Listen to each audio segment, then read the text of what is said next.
আসসালামু আলাইকুম। Welcome to live MCQ. ৪৯তম স্পেশাল বিসিএস শিক্ষার ইতিহাস বিষয়ে সাবজেক্টিভ প্রস্তুতির জন্য লাইভ এমসিকিউর পক্ষ থেকে আমি আপনাদের সাথে মেন্টর হিসেবে থাকছি। শুরুতেই আমি আমাকে আপনাদের সামনে পরিচিত করাচ্ছি।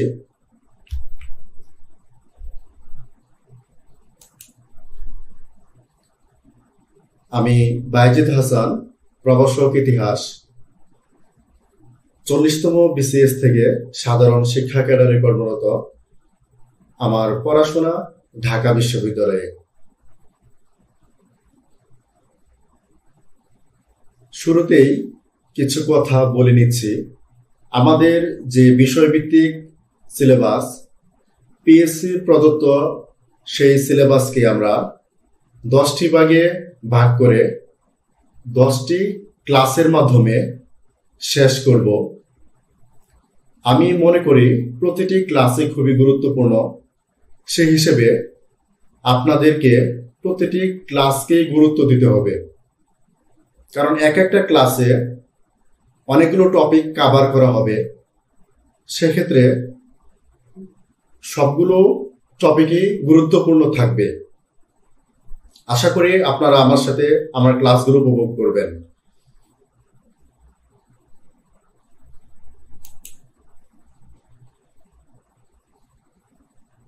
আজকের লেকচার 1-এ আমরা প্রাচীন বাংলার ইতিহাস সম্পর্কে জানব।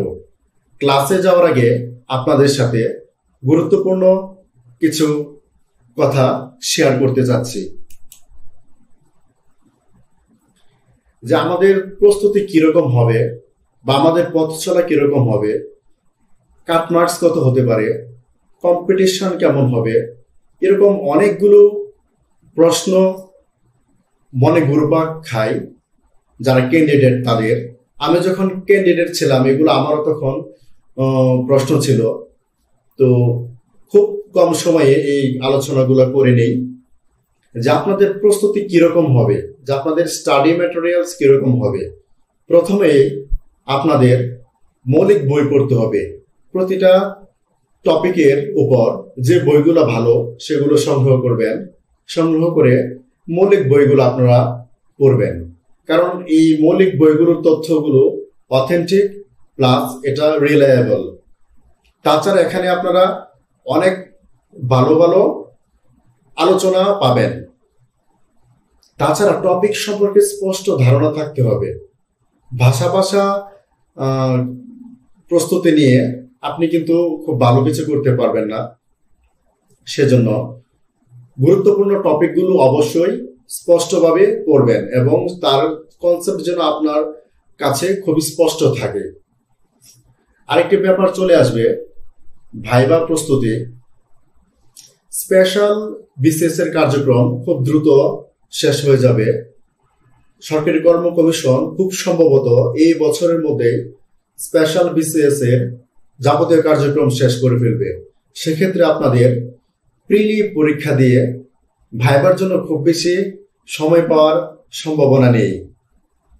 তাই আপনারা এখন এমনভাবে প্রস্তুতি নেবেন সেটা যেন ভাইবাতেও কাজে লাগে। আর যেহেতু এটা স্পেশাল বিসিএস শিক্ষা, আপনার ভাইবার প্রশ্ন হবে আপনার বিষয় ভিত্তিক। আপনার সাবজেক্ট থেকেই আপনাকে প্রশ্ন করবে এবং ভাইবা বোর্ডে আপনার সাবজেক্ট স্পেশালিস্ট উপস্থিত থাকবে। এবং আপনি যদি উত্তীর্ণ হন তাহলে কিন্তু আপনি ওই বিষয় পড়াবেন, অর্থাৎ ওই বিষয়ের শিক্ষক হবেন। তাই আপনার জন্য এখন গুছিয়ে পড়াশোনাটা কতটুকু জরুরি সেটা আশা করি উপলব্ধি করতে পারছেন। আরেকটি জিনিস আপনারা দেখে নেবেন, সেটা হচ্ছে বিগত লিখিত প্রশ্ন। আপনার সাবজেক্টের অর্থাৎ ইতিহাসের বিগত লিখিত পরীক্ষার প্রশ্নগুলো আপনি চোখ বুলিয়ে নেবেন। তাহলে টপিক সম্পর্কে এবং পিএসসির প্রশ্নে কোন কোন টপিক গুরুত্বপূর্ণ সেগুলো সম্পর্কে আপনার একটি সুস্পষ্ট ধারণা হবে। আরেকটি পয়েন্ট আপনাদের সাথে আমি শেয়ার করি, সেটা হচ্ছে সময়ের সর্বোত্তম ব্যবহার করতে হবে। আপনাদের সামনে দুটি বিসিএস এর প্রিলিমিনারি অপেক্ষা করছে। সেক্ষেত্রে আপনাদের এখন পড়াশোনার প্রেশার অনেক বেশি, সময় নষ্ট করার আসলে কোনো অবকাশ নেই। আত্মবিশ্বাসী হতে হবে। আত্মবিশ্বাসী হওয়ার কোনো বিকল্প নেই। নড়বড়ে আত্মবিশ্বাস নিয়ে আপনি আসলে বেশি দূর আগাতে পারবেন না। আর আত্মবিশ্বাসটা আসবে আপনি যখন পরিশ্রম করবেন, কৌশলী হবেন, তখনই আপনার আত্মবিশ্বাস আসবে। সাবজেক্টিভ প্রস্তুতির ক্ষেত্রে আরেকটা জিনিস বলে নেই আপনাকে, গুরুত্বপূর্ণ যে জিনিসগুলো আছে সেগুলো অবশ্যই নোট করবেন। গুরুত্বপূর্ণ জিনিসগুলো অবশ্যই নোট করবেন, কারণ আপনার পড়ার কৌশল আপনার মতো, এক একজনের পড়ার কৌশল এক এক রকম। সেক্ষেত্রে নিজের গোছানো নোট যদি থাকে আপনার কাছে, সেটা আপনাকে খুব বেশি হেল্প করবে। এখন পড়ার পাশাপাশি যদি নোট খাতা এগুলো তুলে রাখেন, সেক্ষেত্রে আপনার পরীক্ষার আগে আগে এগুলো খুব কাজে দিবে। আরেকটি প্রশ্ন যেটা সচরাচর সবাই করে থাকে, আমারও করতাম প্রিলিমিনারি পরীক্ষার পর, কাট মার্কস কেমন হতে পারে? আসলে কাট মার্কস স্পেশাল বিসিএস এর ক্ষেত্রে কেমন হতে পারে সেটা নির্ভর করবে প্রশ্নের ধরন এবং প্রতিযোগীর সংখ্যা, দুটো জিনিসের উপর। অনেক বিষয়ে ক্যান্ডিডেট অনেক বেশি, সেক্ষেত্রে স্বাভাবিকভাবেই প্রতিযোগিতা বেশি হবে। আবার প্রশ্নের ধরনের উপর নির্ভর করবে। আমরা দেখেছি ডাক্তারদের জন্য যে স্পেশাল বিসিএস নিয়েছে, সেখানে জেনারেল যে পার্ট সেটা মোটামুটি সহজ বলা চলে এবং বিগত বছর অনেক প্রশ্ন আমরা পেয়েছি। কিন্তু শিক্ষা ক্যাডারের জন্য কেমন হয়, কারণ বিসিএসটি এসেছে দীর্ঘ 1.5 যুগ পরে, সে বিসিএস এর প্রশ্নটি কেমন হয় সেটা না দেখলে তো বোঝা যাচ্ছে না। সেক্ষেত্রে আপনাদের কাট মার্কস নির্ভর করবে প্রশ্নের ধরন পাশাপাশি প্রতিযোগীর সংখ্যা, এই দুটা বিষয়ের উপর। আপনাকে অন্যান্য বিসিএস এর মতো এই বিসিএস এর কথা ভাবলে হবে না, কারণ এই বিসিএস আপনার প্রিলিতে সর্বোচ্চ মার্কস তোলার টার্গেট থাকতে হবে। আপনাকে অবশ্যই সর্বোচ্চ মার্কস তোলার টার্গেট থাকতে হবে, কারণ এপ্রিলির নাম্বার প্লাস ভাইবার নাম্বার দুটা মিলে কিন্তু চূড়ান্ত মেধা তালিকা তৈরি হবে, অর্থাৎ প্রিলির নাম্বারটা আপনার ফাইনালি যোগ হবে। সেক্ষেত্রে এখানে সর্বনিম্ন নাম্বার পেয়ে টেকার চিন্তা করবেন না। এবং ইতিহাস বিষয়ে খুব বেশি পোস্টও নেই, মাত্র 30টি পদ আছে ইতিহাসের প্রভাষক পদে। সে জিনিসগুলো মাথায় রেখে আপনাকে প্রতিযোগিতার ধরন এবং তীব্রতাটা বুঝতে হবে। আরেকটি প্রশ্ন, যাদের একাডেমিক রেজাল্ট খারাপ তারা অনেক সময় মন খারাপ করে থাকেন বা অনেক টেনশনে থাকেন। আসলে চিন্তার কিছুই নেই। আপনার একাডেমিক রেজাল্টটা যদি ভালো না থাকে, সেক্ষেত্রেও কিন্তু আপনার ভালো কিছু করার সম্ভাবনা আছে। এখানে রেজাল্ট খুব বেশি ফ্যাক্ট না, কারণ আপনাকে অবশ্যই পরীক্ষায় ভালো করতে হবে। পরীক্ষার পারফরমেন্স ভালো হলে আপনার রেজাল্টের জন্য আটকে থাকবে না। অর্থাৎ এখানে আপনার প্রিলিমিনারি পরীক্ষা কেমন দিবেন, ভাইবা কেমন হবে, দুটোর উপর ভিত্তি করেই আপনার চূড়ান্ত মেধা তালিকা নির্ধারণ হবে। সেক্ষেত্রে একাডেমিক রেজাল্ট নিয়ে চিন্তার কিছু নেই। ব্যাকগ্রাউন্ড এবং বিশ্ববিদ্যালয় নিয়েও এত বেশি চিন্তার কিছু নেই, কারণ বলেছি তো একবার যে আপনাকে অবশ্যই পরীক্ষায় ভালো করতে হবে। পরীক্ষার পারফরমেন্স ভালো হলে আপনি মেধা তালিকায় থাকবেন। সেখানে একাডেমিক রেজাল্ট বা বিশ্ববিদ্যালয়ের ব্যাকগ্রাউন্ড আছে কিনা এগুলো খুব বেশি গুরুত্বপূর্ণ নয়।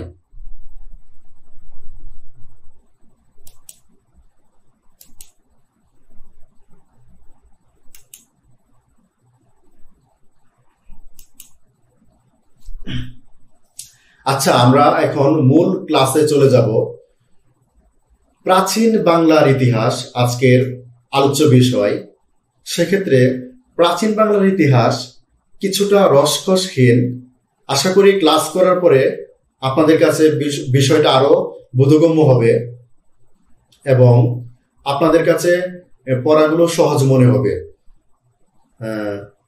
প্রথমে আমরা প্রাচীন বাংলার ইতিহাসের উৎসসমূহ একটু দেখে নেব এক নজরে। ইতিহাসের উৎস হিসেবে আমরা এখানে দেখছি লিপিমালা, তাম্র শাসন, মুদ্রা, প্রত্নতাত্ত্বিক নিদর্শন, সাহিত্যিক উৎস, পর্যটকদের বিবরণী। মুদ্রা উৎস হিসেবে খুবই গুরুত্বপূর্ণ, কারণ একটি মুদ্রায় শাসক সার্বভৌম কিনা সেটি বোঝা যায়, তার রাজত্বকালের অর্থনৈতিক অবস্থা কি রকম ছিল সেটি বোঝা যায়। কারণ মুদ্রার বিভিন্ন প্রকার আছে, তাম্র মুদ্রা, স্বর্ণ মুদ্রা, এরকম বিভিন্ন ব্রোঞ্জের মুদ্রা, এরকম বিভিন্ন ধরনের প্রকারভেদ আছে। আমরা যদি দেখি যে স্বর্ণ মুদ্রা, তখন বুঝবো ওই শাসনকালে সাম্রাজ্যের অর্থনৈতিক অবস্থা ভালো ছিল। তাছাড়া সাম্রাজ্যের বিস্তৃতি কতটুকু ছিল সেটাও মুদ্রার মাধ্যমে বোঝা যায়। প্রত্নতাত্ত্বিক নিদর্শন ইতিহাসের একটি জীবন্ত উৎস। প্রত্নতাত্ত্বিক নিদর্শন থেকে আমরা ইতিহাস পুনর্গঠন করতে পারি বা ইতিহাস জানতে পারি। সাহিত্যিক উৎস বিভিন্ন লেখকদের লেখনী, তাদের রচনা থেকে আমরা তৎকালীন সময়ের অর্থনৈতিক, সামাজিক, রাজনৈতিক, সাংস্কৃতিক ইত্যাদি অবস্থা জানতে পারি। সুতরাং সাহিত্যিক উৎস কিন্তু খুবই গুরুত্বপূর্ণ একটি উৎস। পর্যটকদের বিবরণী। এই উপমহাদেশে, ভারতীয় উপমহাদেশে বাংলায় অনেক পর্যটক এসেছেন।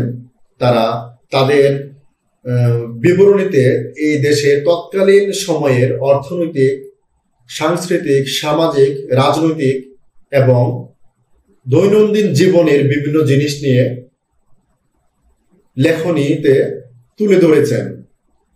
পর্যটকদের মধ্যে ইবনে বতুতা এবং মাহওয়ানের বিবরণ আমরা পড়ব খুব বিস্তারিতভাবে। গুরুত্বপূর্ণ কয়েকটি সাহিত্যিক উপাদান এখন আপনাদের সামনে বলবো। প্রথমে হচ্ছে অর্থশাস্ত্র। এই বইটি লিখেছেন চাণক্য।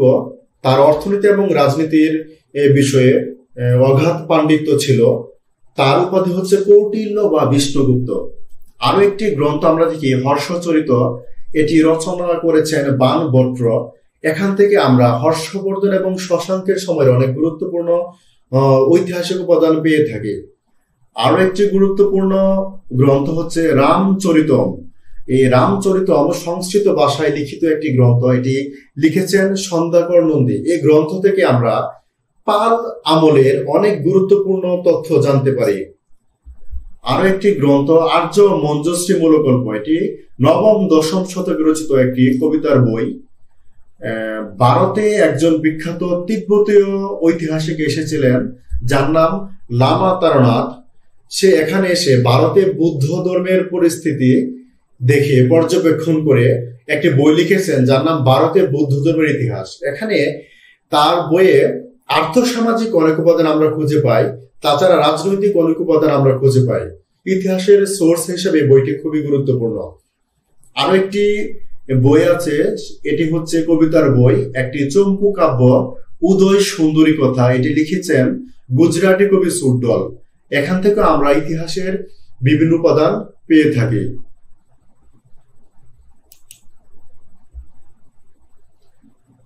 আরো কিছু গুরুত্বপূর্ণ গ্রন্থের নাম এই মুহূর্তে আমরা জেনে নিব। এটা হচ্ছে আর্যা সপ্তশতী, রচনা করেছেন গোবর্ধনা ভট্টাচার্য। সুভাষিত রত্নকোষ নামে অসাধারণ একটি কবিতার সংকলন গ্রন্থ আছে, যেখানে 111 জন কবির কবিতা আমরা পাই। কলহনের রাজতরঙ্গিনী গ্রন্থটি ইতিহাসের উৎস হিসেবে গুরুত্বপূর্ণ। কালিদাসের রঘুবংশ গ্রন্থটিও ইতিহাসের অনেক উপাদানের জন্য গুরুত্বপূর্ণ।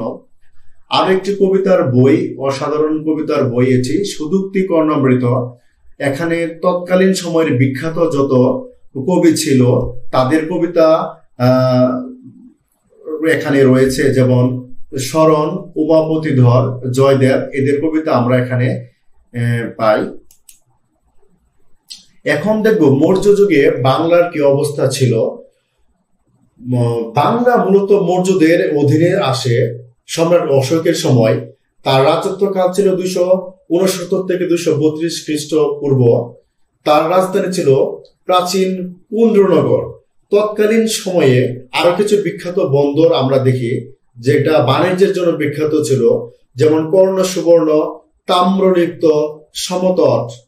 কর্ণ সুবর্ণের বর্তমান অবস্থান মুর্শিদাবাদে, তাম্রলিপ্তের বর্তমান অবস্থান হুগলিতে। তার মৌর্য বংশের পতনের পর বাংলায় ক্ষুদ্র অঞ্চল নিয়ে কিছু কিছু রাজবংশ শাসন করেছিল। এর মধ্যে রয়েছে শুঙ্গ, কম্ব বংশ, পহলব এবং কুষাণ। আলেকজান্ডার যখন ভারতীয় উপমহাদেশ আক্রমণ করেন, তখন তিনি চলে যাওয়ার পর তার সেনাপতি সেলেউকাসকে পরাজিত করেন চন্দ্রগুপ্ত মৌর্য। এই সময় আমরা দেখি একজন গ্রিক দূত মেগাস্তিনিস, তিনি উপমহাদেশে এসেছিলেন এবং তার একটি বিখ্যাত গ্রন্থ রয়েছে যার নাম ইন্ডিকা।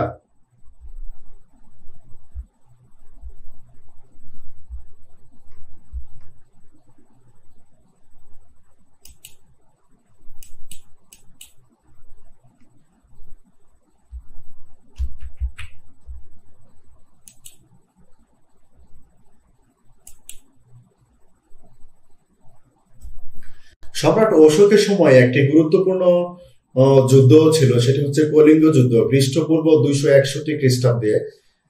এই যুদ্ধের ফলে তার মনে অনেক বড় একটি পরিবর্তন এসেছিল, কারণ এই যুদ্ধের ভয়াবহতা দেখে তিনি স্তম্ভিত হয়ে গিয়েছিলেন। এই যুদ্ধের ভয়াবহতা, নির্মমতা, নিষ্ঠুরতা তার ভিতর অনেক বড় ধরনের পরিবর্তন নিয়ে এসেছিল এবং তারপরেই তিনি বৌদ্ধ ধর্ম গ্রহণ করেন। এজন্য তাকে বলা হয় বৌদ্ধ ধর্মের কনস্টান্টাইন। চাণক্য ছিল চন্দ্রগুপ্ত মৌর্যের ও বিন্দুসারের প্রধানমন্ত্রী এবং উপদেষ্টা। সে অর্থনীতি এবং রাষ্ট্রবিজ্ঞান বিষয়ের দিকপাল ছিলেন। তার উপাধি ছিল কৌটিল্য ও বিষ্ণুগুপ্ত। চাণক্য তখনকার মৌর্য যুগে খুবই গুরুত্বপূর্ণ একটা চরিত্র ছিল এবং মৌর্য রাজ দরবারে তার প্রভাব ছিল অন্যরকম। শেষ মৌর্য সম্রাট নাম হচ্ছে বৃহদ্রথ। মহাস্থানগড়ে মৌর্য বংশের প্রতিষ্ঠা হয় 322 খ্রিস্টপূর্বাব্দে। তখনকার মহাস্থানগড়ের রাজবংশ ছিল নন্দ বংশ। এই নন্দ বংশকে পরাজিত করে মৌর্যরা 322 খ্রিস্টপূর্বাব্দে, মতান্তরে 321 খ্রিস্টপূর্বাব্দে বাংলায় মৌর্য বংশের আধিপত্য বিস্তার করেন। প্রাচীন কালের ইতিহাস পড়তে গেলে আমরা দেখব অনেক তথ্য আনুমানিক বা অনুমান নির্ভর। সেক্ষেত্রে আপনাদের সন তারিখে কিছুটা পরিবর্তন হতে পারে। কোথাও অনেক উৎস, এখানে অনেক সোর্স বলে 322 খ্রিস্টপূর্বাব্দে বাংলায় মৌর্য বংশের প্রভাব বিস্তার হয়। আবার অনেক গ্রন্থে বা সোর্সে 321 খ্রিস্টপূর্বাব্দ পেয়েছে। সেক্ষেত্রে প্রাচীন বাংলার ইতিহাস অনেকটাই অনুমান নির্ভর। গুপ্ত যুগে বাংলা, গুপ্ত যুগে বাংলা কিরকম ছিল বা বাংলায় ইতিহাসটা কিরকম ছিল বা তখনকার জনপদ গুলো কিরকম ছিল একটু সংক্ষেপে জানার চেষ্টা করব। খ্রিস্টপূর্ব 327 অব্দে আলেকজান্ডার ভারত আক্রমণ করেন এবং আলেকজান্ডারের ভারত আক্রমণের সাথে সাথে এখানে গ্রিকদের আগমন ঘটে। গ্রিকদের আগমনের আগ পর্যন্ত এই অঞ্চলের কোনো ধারাবাহিক বিবরণ পাওয়া যায়নি। পাণ্ডু রাজার ঢিবির নিদর্শন থেকে আমরা একটি তথ্য জানতে পারি যে এখানে খ্রিস্টের জন্মেরও 1500 বছর আগে মানব বসতির অস্তিত্ব ছিল। পাণ্ডু রাজার ঢিবির বর্তমান অবস্থান, তখনকার অবস্থান ছিল অজয় নদীর দক্ষিণে। তাছাড়া আমরা ঐথরীয় আরণ্য গ্রন্থে প্রথম বঙ্গ জনপদের নাম পাই, তারপর বোধায়ন গ্রন্থেও বঙ্গ জনপদের নাম রয়েছে।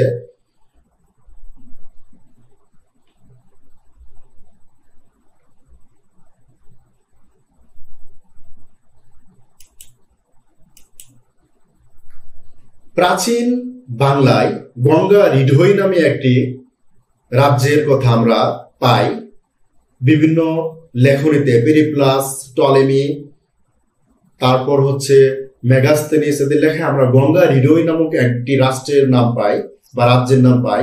তার রাজধানী ছিল গঙ্গে এবং এই গঙ্গা রিডহই রাজ্য বা গঙ্গা ঋদ্ধি রাজ্য তখনকার সময় খুবই প্রতাপশালী ছিল। অনেক লেখনীতে পাওয়া যায় যে রাজ্যের বেশ সৈন্য সামন্ত ছিল এবং তারা ছিল পরাক্রমশালী। গ্রিক এবং ল্যাটিন লেখনী থেকে আমরা সুস্পষ্টভাবে গঙ্গার হৃদয় রাজ্যের সম্পর্কে জানতে পারি এবং এই রাজ্যটি ছিল স্বাধীন এবং সার্বভৌম। গঙ্গে বন্দর থেকে তখনকার সময়ে অনেক কিছু রপ্তানি হতো, তার মধ্যে মসলিন বিখ্যাত। গঙ্গে বন্দর ছিল তখনকার সময়ের খুবই গুরুত্বপূর্ণ একটি বন্দর। বৈদেশিক বাণিজ্য এবং অভ্যন্তরীণ বাণিজ্যের জন্য এই গঙ্গে বন্দর বিখ্যাত ছিল। গ্রিক বীর আলেকজান্ডার যখন প্রত্যাবর্তন করেন, তারপর চন্দ্রগুপ্ত মৌর্য বাংলার উত্তরাঞ্চলে একটি সুবিশাল সাম্রাজ্য স্থাপন করেন এবং এই সাম্রাজ্যের রাজধানী ছিল পুন্ড্রনগর।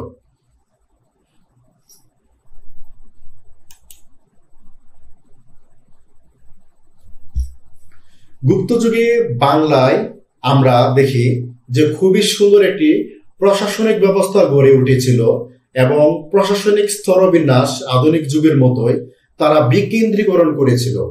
তারা বিকেন্দ্রীকরণ ব্যবস্থার মাধ্যমে একটি সুশাসন প্রতিষ্ঠা করেছিল।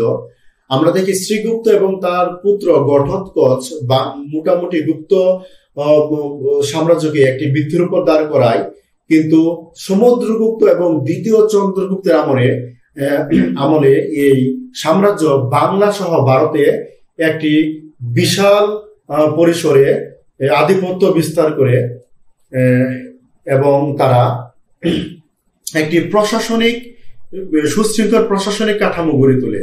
আমরা দেখি প্রশাসনিক স্তরবিন্যাস কি ছিল এখানে: ভুক্তি, বিষয়, মন্ডল, বিথি এবং গ্রাম। এবং এই যে ইউনিটগুলো ছিল, আলাদা আলাদা ইউনিটের আলাদা আলাদা শাসনকর্তা ছিল বা প্রধান ছিল, তাদেরকে বিভিন্ন নামে ডাকা হতো। আমরা ভুক্তির প্রধানকে দেখি উপরিক নামে ডাকা হতো, বিষয়ের প্রধান ছিল কমারামাত্য। এভাবে তারা একটি সুশৃঙ্খল প্রশাসন ব্যবস্থা গড়ে তুলেছিল। গুপ্ত শাসনের পর দুটি শক্তিশালী রাজ্যের অস্তিত্ব আমরা লক্ষ্য করি এই ভূখণ্ডে। একটি হচ্ছে বঙ্গ আর একটি হচ্ছে গৌড়। বঙ্গে তখন তিনজন স্বাধীন রাজার নাম পাই আমরা। একজন হচ্ছে গোচন্দ্র, আরেকজন হচ্ছে ধর্মাদিত্য, আরেকজন হচ্ছে সমাচার দেব। এই গোচেন্দ্র, ধর্মাদিত্য এবং সমাচার দেব তিনজন মিলে 525 থেকে 600 খ্রিস্টাব্দ পর্যন্ত বঙ্গ শাসন করেন এবং তারা নিজেদেরকে শক্তিশালী ভাবত এবং তাদের উপাধি ছিল মহারাজাধিরাজ। একই সময়ে গৌড় রাজ্যে শশাঙ্ক শাসন ক্ষমতায় অধিষ্ঠিত ছিল। এ সময় বাংলায় আরো কিছু স্বাধীন রাজবংশ ছিল, যেমন দক্ষিণ পূর্ব বাংলায় সমতট রাজ্য, পশ্চিম বাংলায় পুষ্করণ রাজ্য। পতন ঘটে কিভাবে এই রাজ্যগুলোর, যে 5ম শতকে দুর্ধর্ষ পাহাড়ি জাতি হুনদের আক্রমণে, 6ষ্ঠ শতকে মালবের যশোবর্মনের আক্রমণে সাম্রাজ্যগুলোর পতন ঘটে।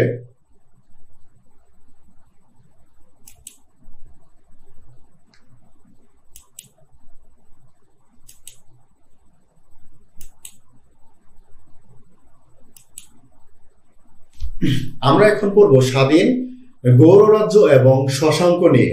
শশাঙ্ক প্রাচীন বাংলার একজন গুরুত্বপূর্ণ নরপতি ছিলেন। শশাঙ্ক অনেক কারণেই বিখ্যাত। বিশেষ করে তিনি প্রথম জাতীয় রাজা, এই ভূখণ্ডের প্রথম জাতীয় রাজা, এবং তাকে বলা হয় বাঙালি জাতির আদি জনক। তার যে সাম্রাজ্য ছিল, সে সাম্রাজ্যের রাজধানী ছিল কর্ণ সুবর্ণে, যার অন্য নাম রাজবাড়িডাঙ্গা।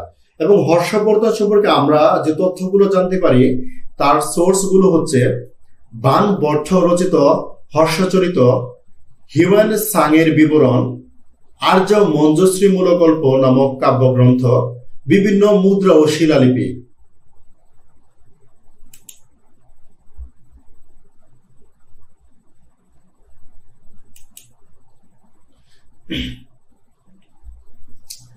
শশাঙ্কের প্রাথমিক জীবন সম্পর্কে খুব বেশি কিছু জানা যায় না, তবে ধারণা করা হয় তিনি পরবর্তী গুপ্তদের সময়ের মহাসামন্ত ছিলেন। রোহিতাশ্বর পাহাড়ের গায়ে ছাঁচে লেখা একটি শব্দ পাওয়া গেছে যেখানে লেখা আছে শ্রী মহাসামন্ত শশাঙ্ক। তার থেকে ধারণা করা হয় যে শশাঙ্ক পরবর্তী গুপ্তদের আমলে মহাসামন্ত ছিলেন। যশোরে প্রাপ্ত মুদ্রা থেকে তার একটি উপাধি পাওয়া যায়, সেটা হচ্ছে নরেন্দ্রগুপ্ত। আর জি বসাক নামক একজন ঐতিহাসিক তিনি বলেছেন যে শশাঙ্ক ছিল জয়নাগীর বংশধর। তার সময়ের একটি গুরুত্বপূর্ণ বিহার ছিল রক্ত মৃত্তিকা বিহার। সেটি কর্ণ সুবর্ণে অবস্থিত, অর্থাৎ শশাঙ্কের রাজধানীতে অবস্থিত ছিল। শশাঙ্ক ক্ষমতায় অধিষ্ঠিত হয়ে প্রথমে বাংলার প্রাকৃতিক সীমা লাভের চেষ্টা করেন, অর্থাৎ তার রাজ্যের সীমানা বাংলার প্রাকৃতিক সীমানা বরাবর স্থাপন করার জন্য তিনি চেষ্টা করেন। তখনকার বাংলায় সীমানা যদি আমরা লক্ষ্য করি, দেখব যে পূর্বে ছিল ব্রহ্মপুত্র নদ, উত্তরে হিমালয়, দক্ষিণে চিল্কা হ্রদ, পশ্চিমে সনগণ্ডক উপত্যকা। এই যে প্রাচীন বাংলা, সেই প্রাচীন বাংলার সীমা বরাবর শশাঙ্ক রাজ্য বিস্তার করার পরিকল্পনা গ্রহণ করেছিলেন।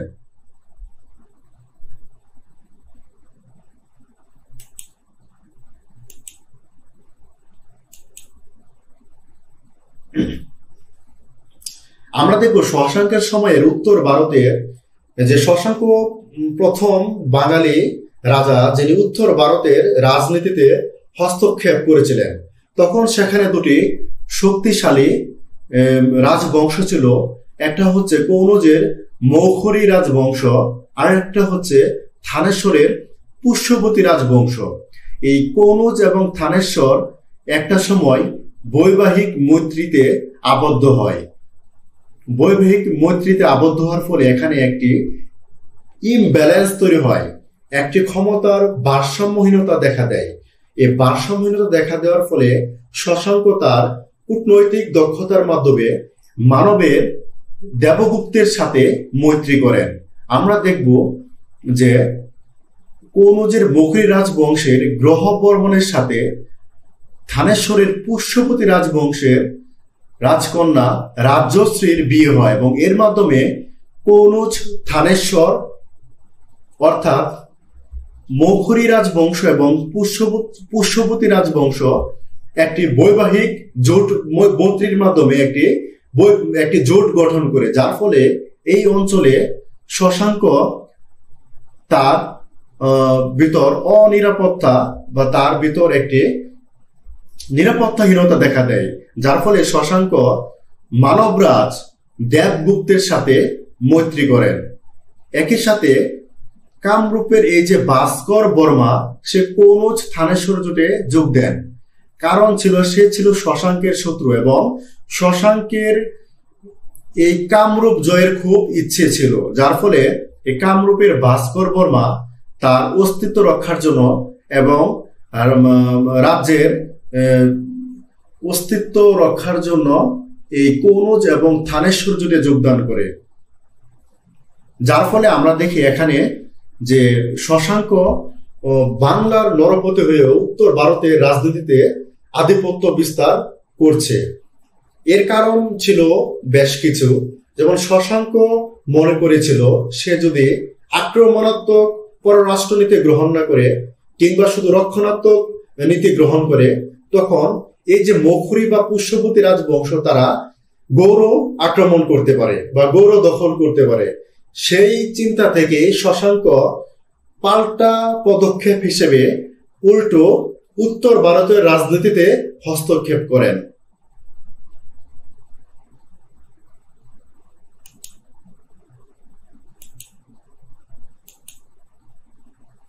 আমরা দেখব যে রাজ্যবর্ধনকে হত্যা করা হয়।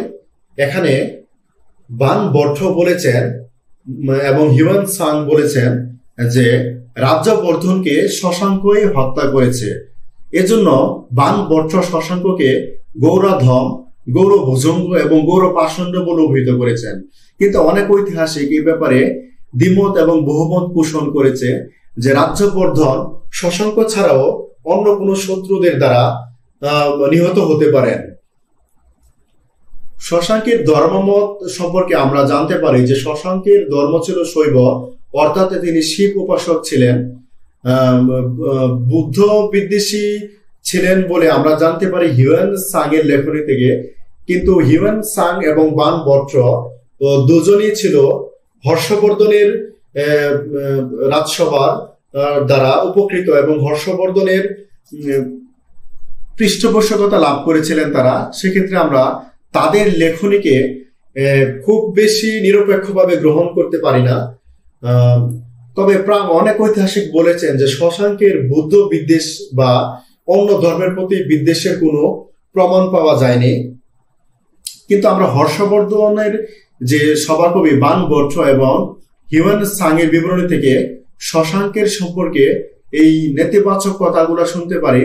কিন্তু যেহেতু তারা শশাঙ্কের বিপক্ষ দলে ছিল, সেহেতু আমরা তাদের তথ্যকে নিরপেক্ষভাবে গ্রহণ করতে পারি না। শশাঙ্কের মৃত্যুর পর তার যে পুত্র মানবদেব সে গৌড়ের সিংহাসনে বসেন, কিন্তু তখন আমরা জানতে পারি যে এই মানবদেবের সময় হর্ষবর্ধন এবং ভাস্কর বর্মা, এই যে কামরূপের ভাস্কর বর্মা, সে গৌড় আক্রমণ করেন এবং গৌড় জয় করেন। তারপর তারা দুজন গৌড় ভাগাভাগি করে নেন, নিজেদের সাম্রাজ্যভুক্ত করেন।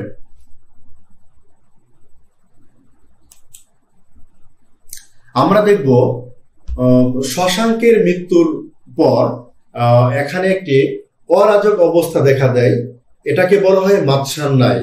পুকুরের ছোট মাছকে যেমন বড় বড় মাছ খেয়ে ফেলে, সেটা যেমন একটা বিশৃঙ্খল অবস্থা, সেরকম অবস্থার সাথে তখনকার রাজনৈতিক অবস্থাকে তুলনা করা হয়েছিল। তখনকার রাজনৈতিক অবস্থা এতটাই বিশৃঙ্খল ছিল যে এটাকে এজন্য মাৎসানের সাথে তুলনা করেছে। কৌটিল্যের অর্থশাস্ত্রে এবং সন্ধ্যাকর নন্দীর রামচরিতম কাব্যে আমরা এই মাৎসান্যায় সম্পর্কে জানতে পারি। এই মাৎসান্যায়কে 9টি শ্লোকে সন্ধ্যাকর নন্দী রামচরিতম কাব্যে ব্যাখ্যা করেছেন। তাছাড়া কৌটিল্যের অর্থশাস্ত্র গ্রন্থে আমরা জানতে পারি মাৎসান্যায় সম্পর্কে। এই মাৎসান্যায় যে সময়টা সেটা মোটামুটি 100 বছর পর্যন্ত বিস্তৃত ছিল। শশাঙ্কের মৃত্যুর 100 বছর পর্যন্ত এই মাৎসান্যায়টি বিরাজমান ছিল। এই যে সময়কার অবস্থা, তখন এটাকে উত্তর ভারতের যারা ছিল তারা গৌড়তন্ত্র নামে অভিহিত করত। গৌড়তন্ত্র মানে হচ্ছে একটি বিশৃঙ্খল অবস্থা, অরাজক অবস্থা। অর্থাৎ বাংলার তখন এই বিশৃঙ্খল অবস্থা নিয়ে অন্য অন্য রাজ্য তারা মোটামুটি উপহাস করত। তখনকার সময়ের বৈশিষ্ট্য কি ছিল? শাসন যে ছিল, তখনকার সময়ের যে শাসন ছিল বা রাজনৈতিক অবস্থা ছিল, সেটাকে মোটা দাগে আমরা 3টি ভাগে দেখতে পারি। যে আত্মকলহে লিপ্ত ছিল, তখনকার যে রাজারা তারা আত্মকলহে লিপ্ত ছিল এবং তাদের মধ্যে কোনো অনৈক্য ছিল না। সেই আত্মকলহ এবং অনৈক্যের সুযোগে এখানে বিভিন্ন বৈদেশিক শক্তি আক্রমণ করে, যার ফলে পরিস্থিতি আরো গুলাটে হয়ে যায়।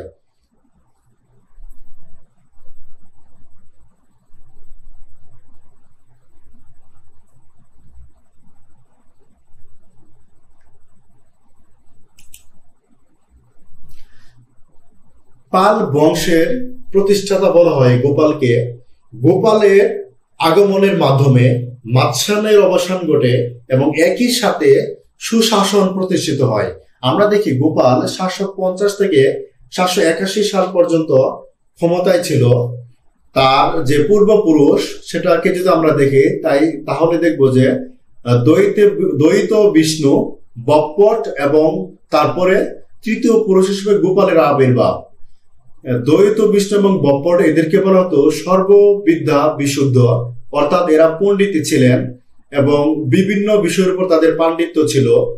আমরা দেখব পাল আমলের এই 400 বছরে মোট 17 জন গুরুত্বপূর্ণ নৃপতি ছিল। আর গোপালের সিংহাসন আরোহণ নিয়ে লামা তারনাথ নামক একজন তিব্বতী ঐতিহাসিক একটি কাহিনীর অবতারণা করেন, যে এখানে গোপাল কিভাবে রাজা নির্বাচিত হয়েছিলেন। সেক্ষেত্রে তিনি বলেছিলেন যে মাৎসান্যায়ের পর রাজা গুরুত্বপূর্ণ কিছু লোকজন বা গুরুত্বপূর্ণ কিছু প্রভাবশালী লোক তারা রাজা নির্বাচন করেছিলেন একজনকে। তো সে রাজাকে প্রতি রাতে একজন নাগ রাক্ষসী, কুৎসিত নাগ রাক্ষসী মেরে ফেলত। এভাবে অনেক দিন চলল। তারপরে একদিন গোপাল চুন্ডা দেবীর আশীর্বাদ পুষ্ট লাঠি দ্বারা আঘাত করে নাগ রাক্ষসীকে হত্যা করে এবং তিনি বেঁচে যান। তার এই অলৌকিক ঘটনার জন্য তখন তাকে লোকজন গোপাল নাম দেয় এবং তাকে রাজা পদে অধিষ্ঠিত করে। ধর্মপালের সময়ের গুরুত্বপূর্ণ একটি নিদর্শন বা সোর্স হচ্ছে এই খালিমপুর তাম্রশাসন। এখানে একটি তথ্য আমরা পাই যে প্রকৃত পুঞ্জ দ্বারা সে রাজা নির্বাচিত হয়েছিলেন এবং মাৎসান্যায় দূর করেছিলেন। কিন্তু ঐতিহাসিক ডক্টর আব্দুল মোমেন চৌধুরী তার ডাইনেস্টিক হিস্ট্রি অফ বেঙ্গলে বলেছেন যে তখনকার যে অরাজক অবস্থা, যে একটি বিশৃঙ্খল অবস্থা, মাৎসান্যায়ের মতো সে বিশৃঙ্খল অবস্থায় রাজা নির্বাচন করা একটি অসম্ভব এবং কাল্পনিক কাজ।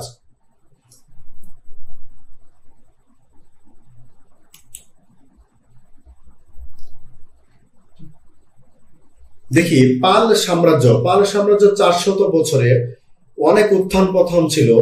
আমরা যদি ধর্মপালের শাসনকালটা দেখি, ধর্মপালের শাসনকালে সবচেয়ে গুরুত্বপূর্ণ ঘটনা হচ্ছে এই ত্রিপক্ষীয় দ্বন্দ্ব। ধর্মপালের সময়ে ত্রিশক্তি দ্বন্দ্ব একটি গুরুত্বপূর্ণ ঘটনা।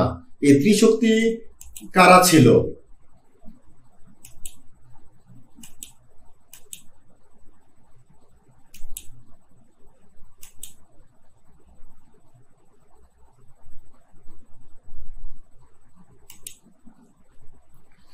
যেমন কনৌজের এখানে যে শক্তি শূন্যতা ছিল, তখন উত্তর ভারতের যে কনৌজ সেখানে কোনো প্রভাবশালী রাজবংশ শাসন করতো না। সেই জায়গায় আয়ুধ বংশের শাসন ছিল এবং তাদের বহিঃশত্রুকে প্রতিরোধ করার মতো কোনো শক্তি সামর্থ্য ছিল না। যার ফলে এই কনৌজকে দখল করতে গিয়ে বাংলা বিহারের পাল, মানব রাজস্থানের গুর্জর প্রতিহার, দাক্ষিণাত্যের রাষ্ট্রকূট, একই সময়ে তিনটা শক্তি কনৌজের দিকে অগ্রসর হয়। কনৌজ ছিল তখন খুবই গুরুত্বপূর্ণ একটি জায়গা। ভূ রাজনৈতিকভাবে তার গুরুত্ব ছিল অনেক।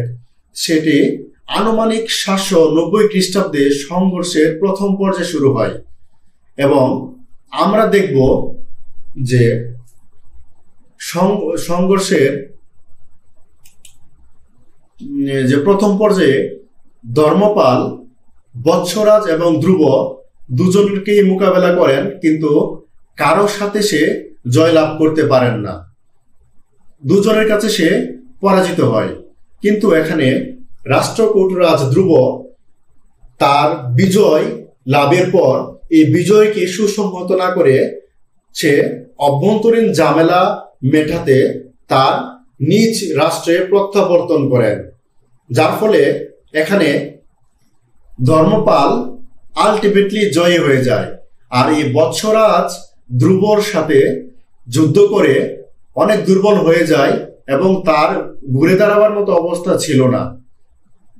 যার ফলে বলা যায় যে ত্রিপাক্ষিক যে সংঘর্ষ বা ত্রিপক্ষীয় সংঘর্ষের প্রথম পর্যায়ে ধর্মপালই লাভবান হয়। অর্থাৎ সে কোনো পক্ষের সাথে যুদ্ধে জয়লাভ না করেও সে লাভবান হয় এবং সে কনৌজে একটি রাজ্য অভিষেকের আয়োজন করে।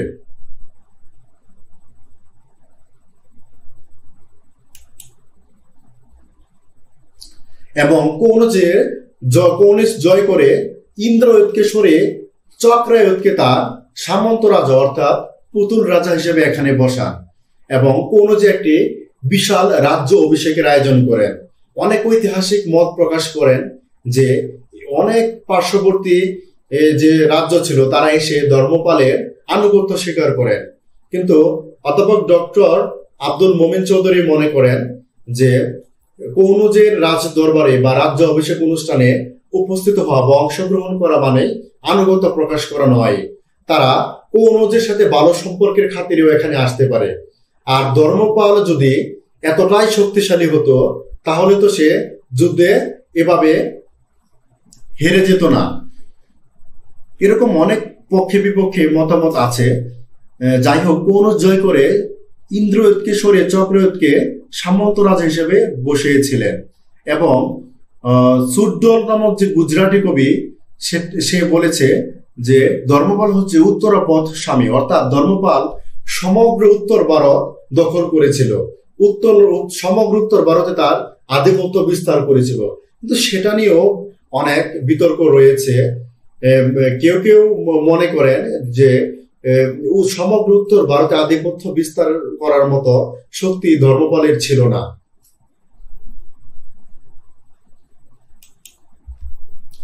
তারপর আমরা দেখি এই পাল আমলের যে ধর্মপালের শাসন সেটাকে বাঙালি জীবনের প্রথম সুপ্রভাত হিসেবে ডক্টর মজুমদার আখ্যা দিয়েছেন। কারণ তখন মাৎস্যায়নের পরে এখানে খুব সুশাসন প্রতিষ্ঠিত হয় এবং মানুষ খুব সুখে শান্তিতে এখানে বসবাস করছিল। এছাড়া ব্যবসা বাণিজ্য এবং অন্যান্য জিনিসগুলো খুব ঠিকঠাক ছিল।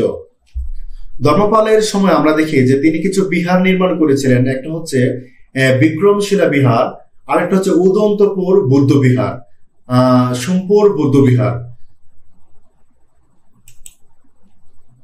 ধর্মপালের শাসনের পর পাল বংশের রাজা দেবপাল সিংহাসনে অধিষ্ঠিত হন।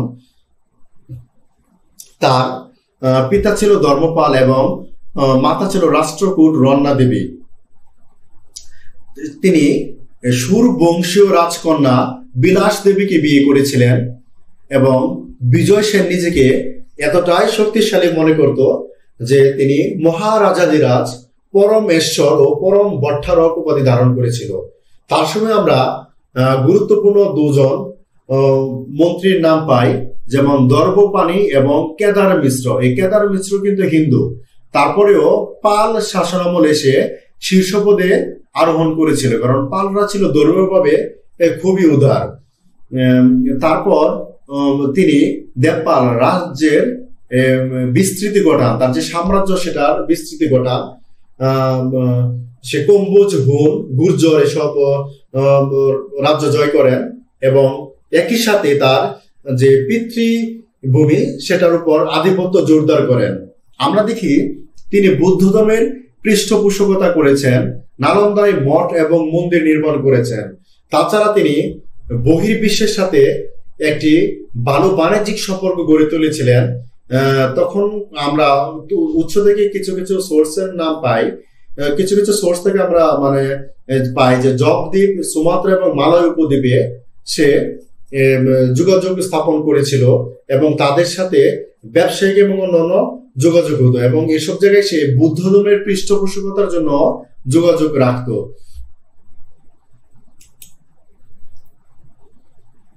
দেবপালের পর যোগ্য শাসকের অভাবে পাল সাম্রাজ্যের অবনতি শুরু হয়। এই সময়কে বলা হয় অবনতি ও পুনরুদ্ধারের যুগ, অর্থাৎ ধর্মপাল এবং দেবপালের যে শাসনকাল সেটাকে বলা হয় পাল সাম্রাজ্যের উদীয়মান প্রতিপত্তির যুগ। তারপরে আমরা দেখবো এখন হচ্ছে অবনতি ও পুনরুদ্ধারের যুগ, এবং অবনতি এবং পুনরুদ্ধারের পর এই যে পাল সাম্রাজ্য, এই পাল সাম্রাজ্যের যে বিস্তৃতি বা সাম্রাজ্যের যে আধিপত্য সেটা আবার বিস্তার করেন প্রথম মহিপাল। এই জন্য তাকে পাল সাম্রাজ্যের দ্বিতীয় প্রতিষ্ঠাতা বলা হয়।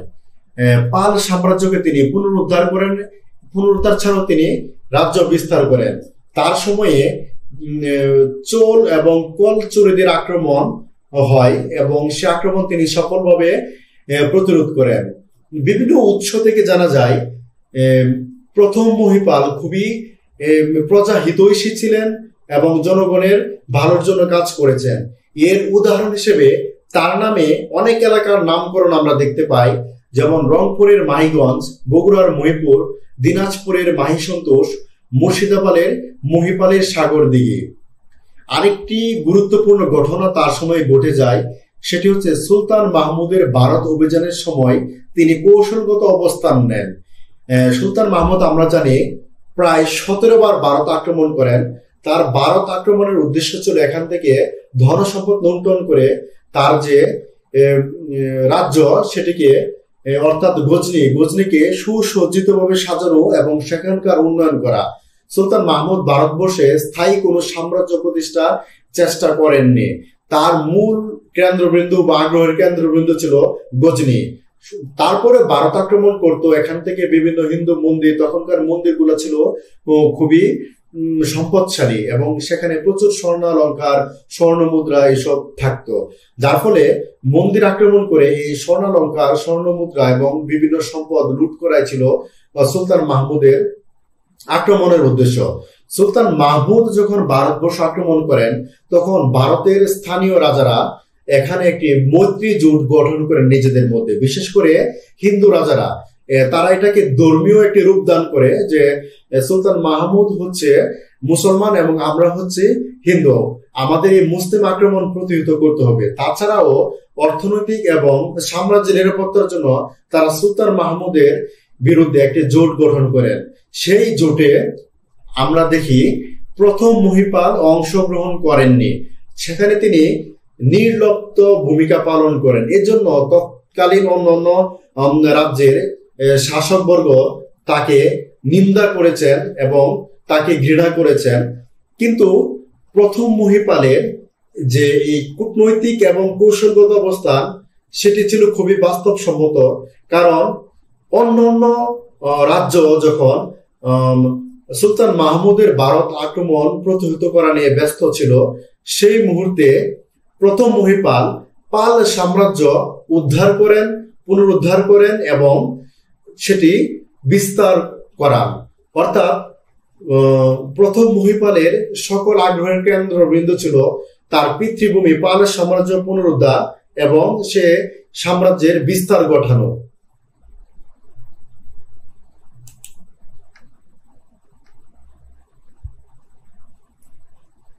দেখবো তৃতীয় পাল সাম্রাজ্য যেটি হচ্ছে অবনত বিলুপ্তির কাল। আমরা দেখব দ্বিতীয় মহিপাল তার সময়ে একটি গুরুত্বপূর্ণ ঘটনা ঘটে, সেটি হচ্ছে বরেন্দ্র বিদ্রোহ।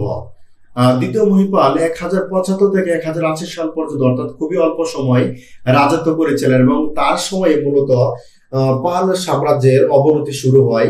এই যে দ্বিতীয় মহিপাল, তার সম্পর্কে জানার যে গুরুত্বপূর্ণ উৎস সেগুলো আমরা পড়ে নিব।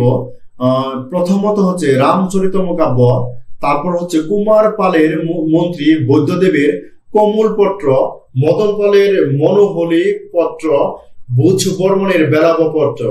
আর এই যে বরেন্দ্র বিদ্রোহ সেটা কৈবর্ত বিদ্রোহ বা সামন্ত বিদ্রোহ নামেও কিন্তু পরিচিত, সেটা আপনারা নিশ্চয়ই জানেন। এই যে বিদ্রোহ, এটার পক্ষে বিপক্ষে অনেকগুলো ব্যাখ্যা আছে।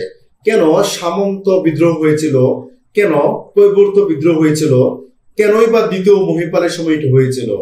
কেউ কেউ বলেন যে মহিপাল অত্যাচারী ছিলেন, তার সময় প্রজারা শান্তিতে বসবাস করতে পারত না, সে খুবই অত্যাচারী ছিল এবং তার বিরুদ্ধে আরো গুরুত্বপূর্ণ একটি অভিযোগ যে তিনি কৈবর্তদের নির্যাতন করত, কারণ তারা ছিল মৎস্যজীবী, মাছ ধরে তারা জীবিকা নির্বাহ করত। অপরদিকে পাল রাজারা ছিল বুদ্ধ ধর্মাবলম্বী, তাদের সাথে পালদের অর্থাৎ কৈবর্তদের সাথে পালদের একটি ধর্মীয় দিক থেকে আদর্শিক দ্বন্দ্ব ছিল। সেই জায়গা থেকে কৈবর্তদের নির্যাতন করত, এরকম একটি মতবাদ প্রচলিত আছে। তাছাড়া ওই যে দ্বিতীয় মহিপাল, তার রাজ পরিষদে কিছু অমাত্য ছিল যারা দুষ্ট প্রকৃতির, তাদের পরামর্শক্রমে দ্বিতীয় মহিপাল রামপাল এবং সুরপালকে কারারুদ্ধ করেন। অর্থাৎ অমাত্যগণ দ্বিতীয় মহিপালকে বোঝান যে রামপাল এবং সুরপাল আপনার জন্য থ্রেট, অর্থাৎ আপনার সাম্রাজ্যকে তারা গ্রাস করতে পারে বা তারা সিংহাসন দখল করতে পারে। সেই জায়গা থেকে দ্বিতীয় মহিপাল রামপাল এবং সুরপালকে ষড়যন্ত্রকারী হিসেবে গণ্য করে এবং তাদেরকে কারারুদ্ধ করে। তাদেরকে কারারুদ্ধ করার ফলে অনেক প্রজা দ্বিতীয় মহিপালের প্রতি রুষ্ট হয়, কারণ রামপাল এবং সুরপালের ভালো জনপ্রিয়তা ছিল। আরেকটা প্রবাদ বা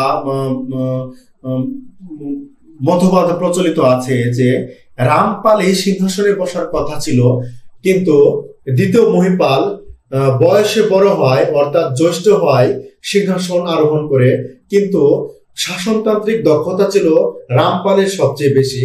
এখানেও একটি কারণ রয়েছে। আমরা দেখব যে মহিপালকে রামচরিতম কাব্যে তাকে কুট্টিম, কঠোর এবং দুর্নয়বাজ বলা হচ্ছে। তাকে বলা হচ্ছে কুট্টিম, কঠোর এবং দুর্নয়বাজ, কারণ সে রামপাল এবং সুরপালকে কারাগারে রুদ্ধ করেছিলেন। তাছাড়া রামচরিতম কাব্যে এই যে সামন্ত বিদ্রোহ বা বরন্ত বিদ্রোহ বা কৈবর্ত বিদ্রোহ যাই বলি না কেন, সেটি হয়েছিল, সেটাকে রামচরিতম কাব্যে অনিকম এবং ধর্ম বিপ্লব নামে আখ্যায়িত করা হয়েছিল। অনিকম শব্দের ব্যাখ্যা হিসেবে আমরা জানতে পারি এটা হচ্ছে অশুভ বা খারাপ কোনো কিছু, কিন্তু ধর্ম বিপ্লবের সুস্পষ্ট কোনো ব্যাখ্যা আমরা পাইনি। এবং রামচরিতম কাব্যে সন্ধ্যাকর নন্দী এই দিব্যক বা দিব্যকে দস্যু ও উপদ্বীব্রতী হিসেবে আখ্যায়িত করেছেন। এই দিব্য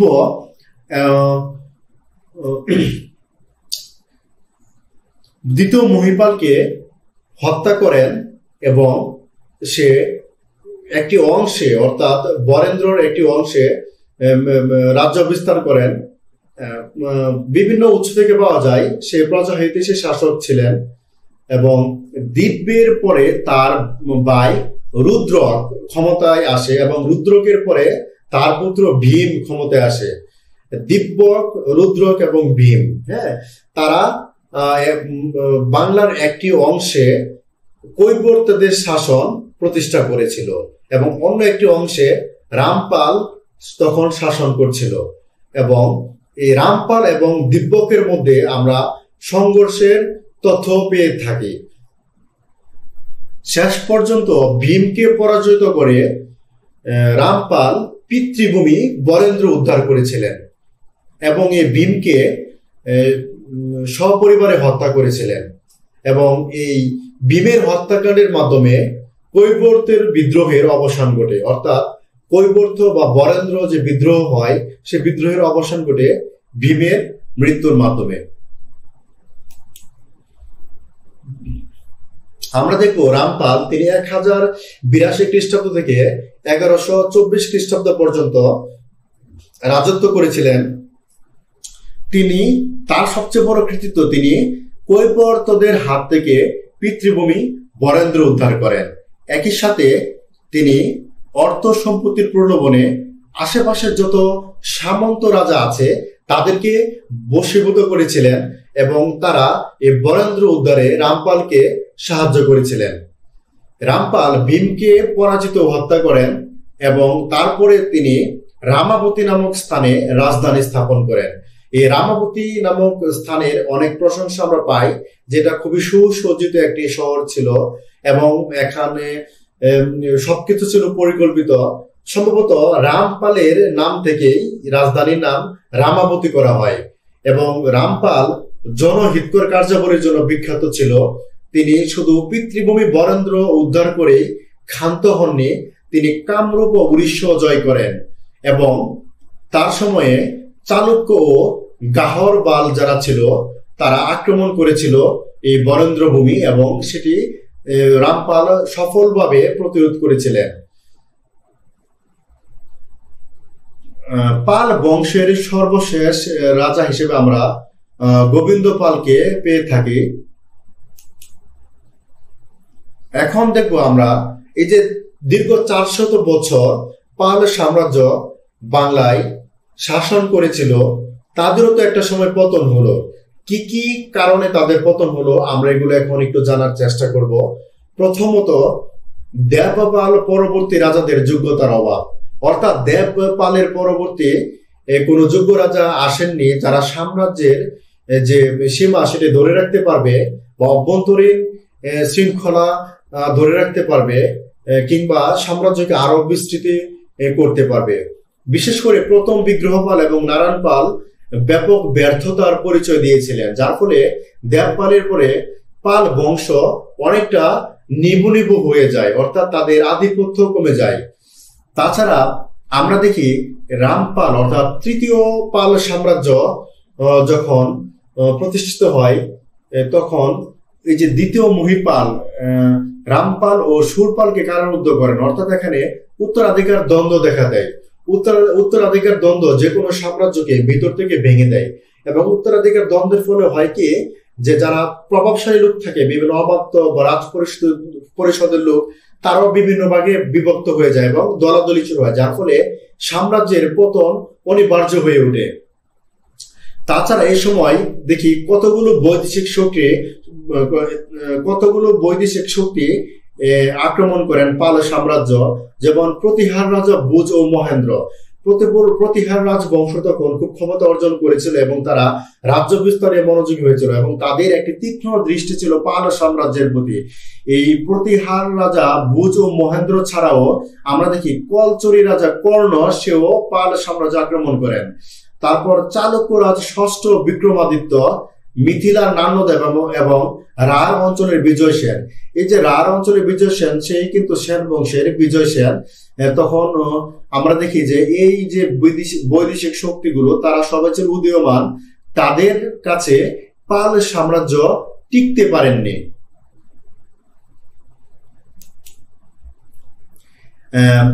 গ্লোরিস অফ দ্য পালাস, অর্থাৎ পাল যুগে আমরা কি কি গৌরব করার ব্যাপার আছে, বা এই যুগে কি কি জিনিস আছে যেটা আসলেই কৃতিত্বের দাবিদার, আমরা এগুলো পড়বো। যেমন বাংলা সাহিত্যের প্রাচীনতম নিদর্শন চর্যাপদ কিন্তু পাল আমলে রচিত হয়, এবং পালরা ছিল বুদ্ধ ধর্মের পৃষ্ঠপোষক, এবং চর্যাকার যারা ছিল, চর্যাপদ যারা রচনা করেছিলেন, তারা কিন্তু বুদ্ধ ধর্মাবলম্বী ছিলেন। এবং এই পালদের সময়ে রচিত চর্যাপদ কিন্তু বুদ্ধদের একটি সাধন ভজন সঙ্গীত। এ সময় দেখি বাংলায় বস্ত্রশিল্পের ব্যাপক উন্নয়ন ঘটে। বস্ত্রশিল্পের ব্যাপক উন্নয়ন ঘটে। তাছাড়া বাণিজ্যের ব্যাপক প্রসার ঘটে। ব্যবসা বাণিজ্য তখনকার সময়ে খুব ভালো হতো, এবং কিছু কিছু বন্দর ছিল যেগুলো ব্যবসা বাণিজ্যের জন্য বিখ্যাত ছিল, যেমন তাম্রলিপ্ত, পুন্ড্রবর্ধন, রামাবতী, সোমপুর, দণ্ডভুক্তি, কর্ণসুবর্ণ, নবদ্বীপ, সপ্তগ্রাম। এই বন্দরগুলো তখন খুবই গুরুত্বপূর্ণ ছিল, এবং এখানে বিভিন্ন বাহিরের দেশ থেকে পর্যটকরা আসতো, ব্যবসায়ীরা আসতো, এবং একটি বৈদেশিক বাণিজ্য হতো পালদের আমলে। তাছাড়া পালরা ছিল খুবই কি বলবো যে ধর্ম সহিষ্ণু, তারা সাম্প্রদায়িক ভাবে উগ্র ছিল না, তারা ধর্মীয় সমন্বয়বাদী নীতি অনুসরণ করেছিল, এবং তারা পর ধর্মের প্রতি অনেক বেশি শ্রদ্ধা ভক্তি প্রদর্শন করতো, যার ফলে তাদের সময় কোনো বর্ণ প্রথার তীব্রতা ছিল না, কিংবা আন্তঃধর্ম সংঘাত ছিল না। এই সময় আমরা জনপ্রিয় কিছু খাবার দেখতে পাই, যেমন মৌরলা মাছের তরকারি, ললিতা শাক এবং সুগন্ধি চাল। এই খাবারগুলোর নাম আমাকে বিশেষ ভাই প্রশ্ন করেছিল। এই তথ্যগুলো আছে বাঙালির ইতিহাস আদি পর্ব এই বইতে। এটি লিখেছেন নিহার রঞ্জন রায়। চমৎকার একটি বই বাঙালির ইতিহাসের উপর। ওই বইতে এই তথ্যগুলো রয়েছে, এবং নিহার রঞ্জন রায় প্রথম লেখক যিনি শুধু রাজনৈতিক ইতিহাস ব্যাখ্যা করেননি, বরং মানুষের দৈনন্দিন জীবনযাপন এবং অরাজনৈতিক অনেক জিনিস তুলে ধরেছেন এই গ্রন্থে। আমরা পরের স্লাইডে চলে যাই। আমরা দেখব এই সময় বিনোদন ছিল পাশা খেলা, দাবা খেলা, নাচ ও গান। এই সময় বিনোদন ছিল এগুলো। তাছাড়া এই যে উদয় সুন্দরী চম্পু কাব্য গুজরাটি কবি সুরডালের, সেখানে আমরা দেখতে পাই যে তখন ধনীদের বিলাসিতা ছিল, অর্থাৎ ধনীরা বিলাসিতা করত এবং তাদের নৈতিক অবক্ষয় ঘটেছিল। তারপর আমরা দেখি পাল আমলে বেশ কিছু গ্রন্থ রচিত হয়েছে। এর মধ্যে চিকিৎসা গ্রন্থ রয়েছে। সুরপাল ও বঙ্গসেন শরীরবিদ্যা ও চিকিৎসার উপর গ্রন্থ লেখেন। তাছাড়া আমরা দেখবো চক্রপাণি দত্তের চিকিৎসা সংগ্রহ ও দ্রব্যগুণ সংগ্রহ। এখানে চিকিৎসার এবং বিভিন্ন জিনিসের গুণাবলী সম্পর্কে আলোচনা করা হয়েছে। তাছাড়া ওই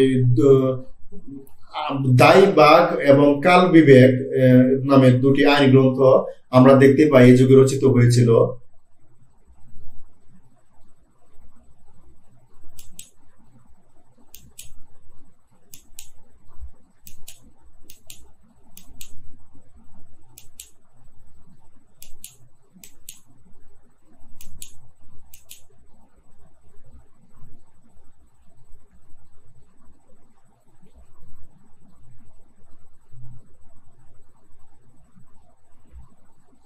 তাছাড়া আমরা দেখি এই সময় পালরা পড়াশোনাকে খুবই গুরুত্ব দিত।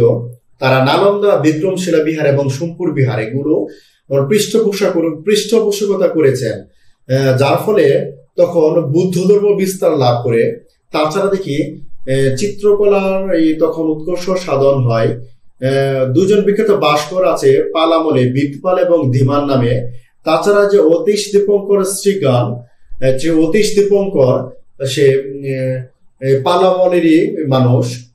তার সময়ে সে খুবই গুরুত্বপূর্ণ একজন ব্যক্তি ছিল। ধর্মীয় সহনশীলতার চর্চা ছিল।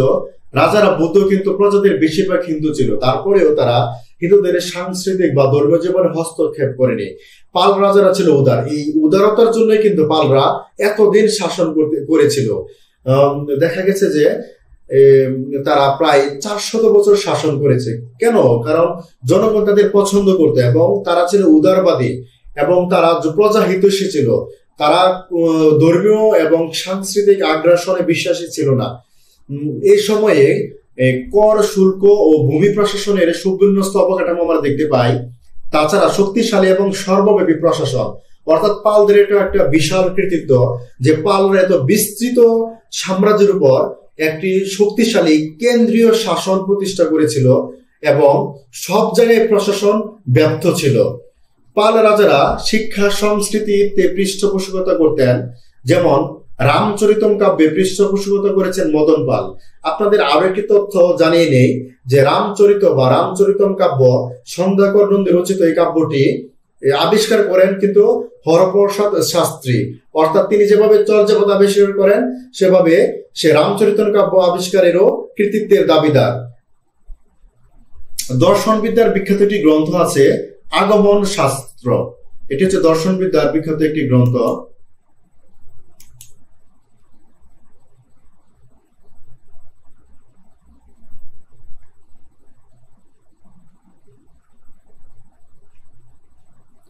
এই যে এখানে হচ্ছে যে আমরা যে চিত্রটা দেখতে পাচ্ছি এটা হচ্ছে দিব্যক যে বরেন্দ্র জয় করেছিল তার বিজয় স্তম্ভ। এটি বর্তমানে নওগাঁতে অবস্থিত, এখন পর্যন্ত আছে এটি নওগাঁতে অবস্থিত দিব্যকের বিজয় স্তম্ভ।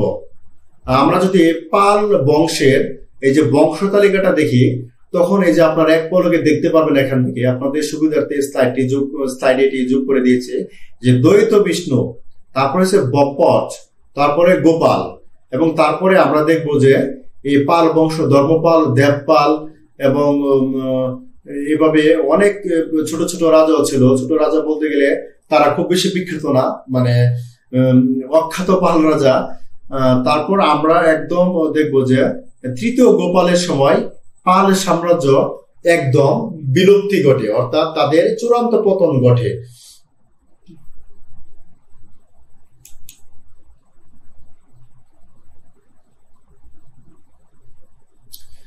পালদের সময়ে বাংলায় সেন রাজবংশ তাদের আধিপত্য বিস্তার করে এবং সেনরা ছিল হিন্দু ধর্মাবলম্বী এবং তাদের যে প্রতিষ্ঠাতা আমরা দেখব যে আমরা এখানে প্রতিষ্ঠাতা হিসেবে পাই সামন্ত সেন এবং হেমন্ত সেনকে।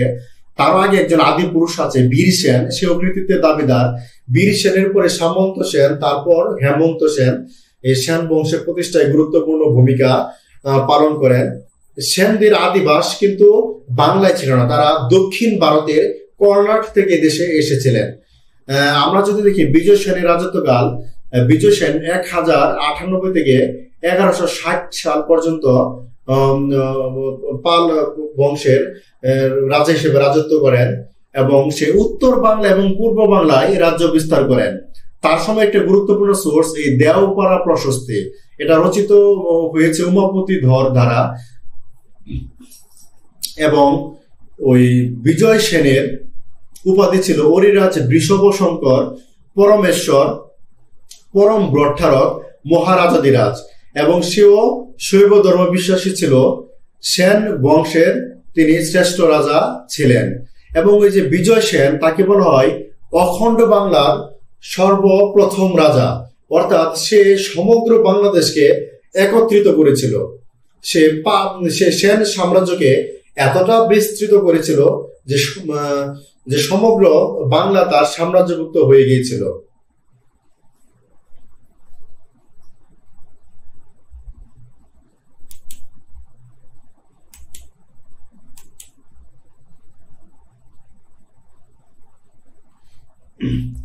তারপরে আমরা পড়বো বল্লাল সেনের কথা। যে বল্লাল সেন সে 1160 থেকে 1178 সাল পর্যন্ত শাসন ক্ষমতায় অধিষ্ঠিত ছিলেন, খুব বেশি সময় ছিলেন না। তিনি পড়াশোনায় খুবই ভালো ছিলেন, অর্থাৎ পড়াশোনার প্রতি তার আগ্রহ ছিল। তিনি 5টি গ্রন্থ রচনা করেছেন, যেমন দান সাগর, অদ্ভুত সাগর, ব্রত সাগর, আচার সাগর এবং প্রতিষ্ঠা সাগর। তাছাড়া তিনি মগধ ও মিথিলা জয় করেন। তার সময়ে একটা বিখ্যাত প্রথা অর্থাৎ কৌলিন্য প্রথার প্রবর্তন করেন। এই কৌলিন্য প্রথার প্রবর্তন নিয়ে বিভিন্ন মতবাদ আছে। কেউ কেউ বলে যে বল্লাল সেন রাজনৈতিক কারণে এই কৌলিন্য প্রথা চালু করেছিলেন এবং তার মাধ্যমে একটি গোষ্ঠীকে সে এলিট হিসেবে গড়ে তুলেছিলেন এবং তারা তাকে সাপোর্ট করত বা তার প্রশংসা করত বা তার পক্ষ অবলম্বন করত। কৌলিন্য প্রথার আরো একটি ব্যাখ্যা আছে কেন প্রবর্তন করেছিল, এটা হচ্ছে শুদ্ধ পবিত্র জীবন যাপন করার জন্য। কৌলিন্য প্রথা হচ্ছে জাতিভেদ প্রথা, অর্থাৎ এখানে হিন্দুদের বৈশ্য শূদ্র ব্রাহ্মণ এরকম বিভিন্ন ভাগে বিভক্ত করেছিল। অর্থাৎ বল্লাল সেনের সময় যে কৌলিন্য প্রথা, এটা একটি বহুল আলোচিত এবং সমালোচিত টপিক। তিনি ছিলেন তান্ত্রিক হিন্দু, অর্থাৎ তার ধর্ম ছিল তান্ত্রিক হিন্দু ধর্মাবলম্বী ছিলেন তিনি। তার উপাধি ছিল অরিরাজ নিঃশঙ্ক শঙ্কর। দিনাজপুরের পাথরগড়ায় তিনি বল্লাল দিঘি খনন করেছিলেন, সেটা এখনো জীবন্ত নিদর্শন হিসেবে সেখানে আছে। বলা হয় তাকে শেষ জীবনে বল্লাল সেন সন্ন্যাস জীবন যাপন করেন এবং তিনি এই যে ত্রিবেণী, এই ত্রিবেণীর নির্জনপুরে গঙ্গা যমুনা সঙ্গম স্থলে চলে যান এবং কোন সোর্স থেকে পায় সেখানে গিয়ে তিনি আত্মহুতি দেন। হ্যাঁ, তার একটি বিখ্যাত গ্রন্থ সেটি হচ্ছে বল্লাল চরিত। বল্লাল চরিত গ্রন্থটি লিখেছেন আনন্দ ভট্ট। তাছাড়া আমরা যে এখন আসবো লক্ষণ সেনে। লক্ষণ সেন শাসন করেছে 1178 থেকে 1205 সাল পর্যন্ত। তার বাবা ছিলেন বল্লাল সেন এবং মাতা ছিলেন রামদেবী এবং মোটামুটি প্রৌঢ় বয়সে অর্থাৎ বৃদ্ধ বয়সে লক্ষণ সেন সিংহাসনে আরোহণ করেন। 60 বছর বয়সে সিংহাসনে আরোহণ করেন। তার উপাধি ছিল গৌরেশ্বর। তার আরো একটি উপাধি ছিল, সেটা হচ্ছে অরিরাজ মদন শঙ্কর। সে কিছু দুর্বিপদী ধারণ করেছিল, সেটা হচ্ছে পরম বৈষ্ণব পরম নরসিংহ। পালরা যেখানে, একটা কথা বলে রাখি আপনাদের, পালরা যেখানে উদার ধর্মীয় রীতিনীতি অনুসরণ করত এবং তারা অন্য ধর্মের মধ্যে উদার ছিল, সেনরা কিন্তু সে উদারতার পরিচয় দিতে পারেননি এবং প্রতিটা সেন রাজারা ছিল হচ্ছে গোরা হিন্দু এবং তারা তাদের ধর্মের বাইরে অন্য কোনো ধর্মকে খুব ভালোভাবে কোর্ডিয়ালি অ্যাকসেপ্ট করতে পারতো না। ধর্মপালের রাজ্য বিস্তার সম্পর্কে আমরা জানতে পারি তিনি কলিঙ্গ দেশে অভিযান করেছিলেন।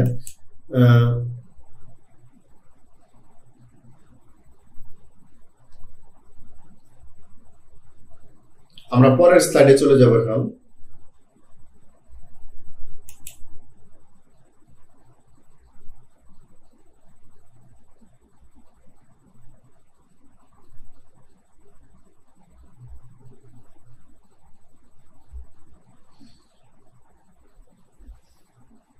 এই যে ধর্মপাল মানে তার কিছু কৃতিত্ব রয়েছে, যেমন প্রাক জ্যোতিষ তার কাছে আনুগত্য প্রকাশ করেছিল, অর্থাৎ প্রাক জ্যোতিষের যে রাজা ছিল সে ধর্মপালের কাছে আনুগত্য প্রকাশ করেছিল। তিনি কাশীরাজকে পরাজিত করেন, শ্লেচ্ছরাজ ও চেদিরাজকে তিনি পরাজিত করেন। তার সময়ে বখতিয়ার খলজি বাংলা আক্রমণ করেন। তখন তিনি রাজধানী নদে অবস্থান করছিলেন এবং মধ্যাহ্ন বুঝেছিলেন।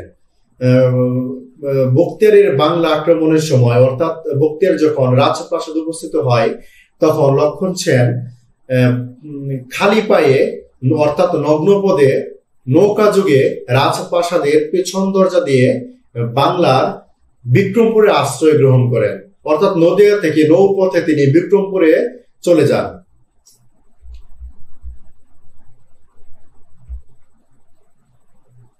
সেনদের পতন। সেনরাও মোটামুটি অনেক সময় বাংলা শাসন করেছে, কিন্তু একটা সময় তাদেরও পতন হয়েছে। আমরা দেখব লক্ষণ সেনের তিনজন পুত্র বিশ্বরূপ সেন এবং কেশব সেন, এই তিনজন কিন্তু পূর্ব বাংলার বিক্রমপুরে আর লক্ষণ সেনের উপরে আরো কিছুকাল রাজত্ব করেন। যেমন আমরা দেখি বিশ্বরূপ সেন 1205 থেকে 1220 সাল পর্যন্ত বিক্রমপুরে রাজত্ব করেন। তারপর তার আরেক ভাই কেশব সেন, সে 1220 থেকে 1230 সাল পর্যন্ত বিক্রমপুরে রাজত্ব করেন। কিন্তু এর সময় তারা তার পিতৃভূমি অর্থাৎ পিতৃ রাজ্য উদ্ধার করার কোনো চেষ্টা করেননি, কিংবা রাজ্য বিস্তারের কোনো চেষ্টা করেনি। তারা রাজ্য বিস্তার করতে ব্যর্থ হয়েছে, যার ফলে সেন সাম্রাজ্য পতনের দ্বার প্রান্তে চলে যায়। লক্ষণ সেনের আরেকজন পুত্র আছে মাধব সেন, সে সিংহাসনে বসার কোনো সুযোগই পায়নি, কারণ তার আগেই সেনদের পতন ঘটে যায়। আমরা দেখব বিশ্বরূপ সেনের উপাধি ছিল অরিরাজ বৃষ বাঙ্ক শঙ্কর, আর কেশব সেনের উপাধি ছিল অরিরাজ অসহ্য শঙ্কর। তাদের রাজত্বকাল সম্পর্কে খুব বেশি তথ্য আমরা পাই না।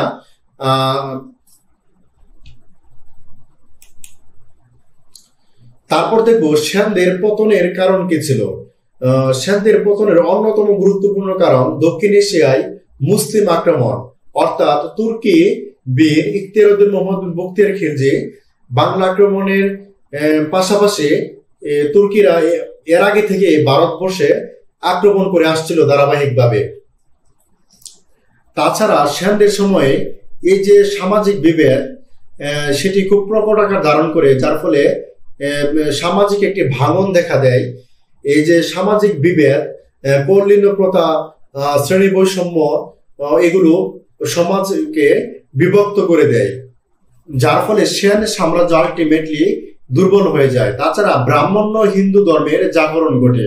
এই ব্রাহ্মণরা অন্যান্য যে হিন্দু ছিল নিম্ন জাতির, তাদেরকে বিভিন্নভাবে ছোট করতো এবং তুচ্ছ তাচ্ছিল্য করতো। তারপর দেখবো সহনশীলতা ও ধর্মীয় সমন্বয়বাদী চিন্তা ভাবনা পরিত্যক্ত হয়। তারা পালদের মতো উদার কিংবা ধর্মীয় সমন্বয়বাদী যে পরিকল্পনা বা যে নীতি সেটা গ্রহণ করতে পারেনি।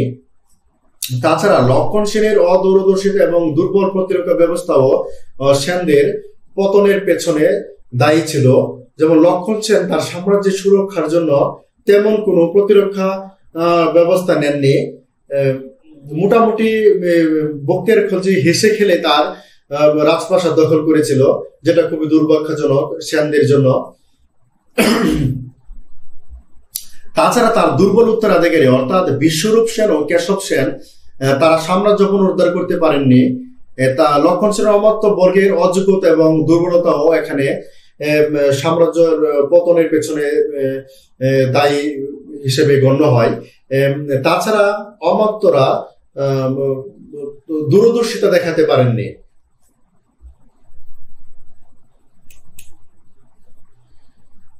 সেনদের শাসনের পর আমরা যাব দক্ষিণ পূর্ব বাংলায় স্বাধীন কিছু রাজবংশ ছিল, অর্থাৎ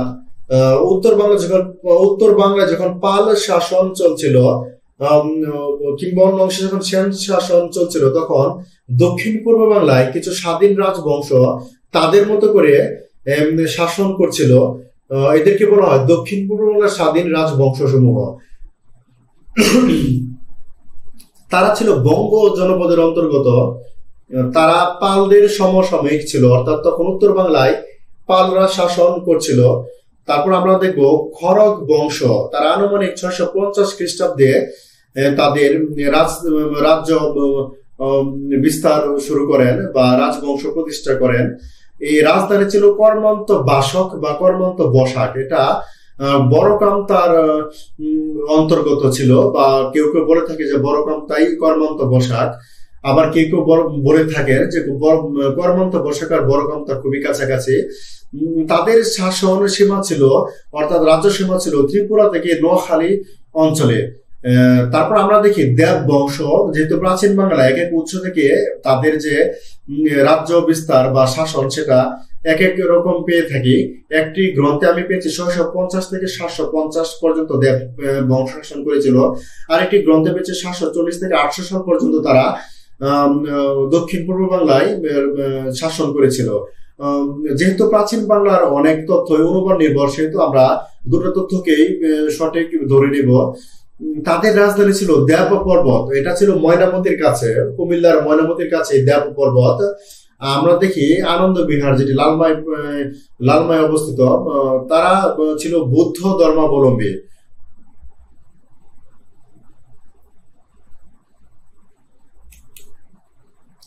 দেবরাজ বংশের 4 জন রাজার নাম আমরা পাই। প্রথম হচ্ছে শ্রী শান্তিদেব, দ্বিতীয় শ্রী বীরদেব, তৃতীয় শ্রী ভবদেব, যিনি শালবন বিহার নির্মাণ করেছিলেন, চতুর্থ শ্রী আনন্দদেব। আনন্দদেবকে বলা হয় দেবরাজ বংশের শ্রেষ্ঠ রাজা, এবং তার উপাধি ছিল বঙ্গাল মৃগাঙ্ক, যা বাংলা অর্থ হচ্ছে বাংলার চন্দ্র, এবং তারা নিজেদের এমন শক্তিশালী ভাবত, তাদের উপাধি ছিল পরম সৌগত। এই যে দেখেন, পরম সৌগত, পরম বট্টারক, পরমেশ্বর, পরম ভট্টাচার্য, মহারাজাধিরাজ। এই যে পরম সৌগত, এটা শুধু এই দেব রাজারা এই উপাধি নিয়েছিল, কিন্তু পরম ভট্টারক, পরমেশ্বর, পরম ভট্টাচার্য, মহারাজাধিরাজ, এটা আর অন্যান্য বংশের বিভিন্ন রাজারা এই উপাধি নিয়েছেন, কিন্তু পরম সৌগত উপাধি কেবল এই দেবরাজ বংশের রাজারাই গ্রহণ করেছেন। শ্রী ভবদেব বুদ্ধ ধর্মের পৃষ্ঠপোষকতা করতেন। শ্রী ভবদেব শালবন বিহার নির্মাণ করেছেন এবং তিনি বৌদ্ধ ধর্মের পৃষ্ঠপোষকতা করতেন।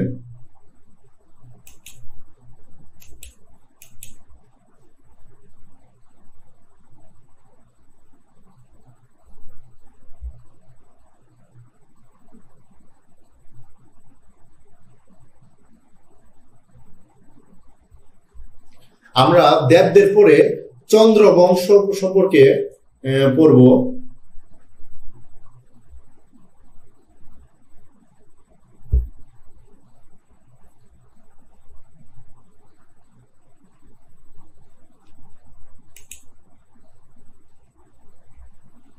এই চন্দ্র রাজবংশে আমরা 7 জন রাজার নাম পাই।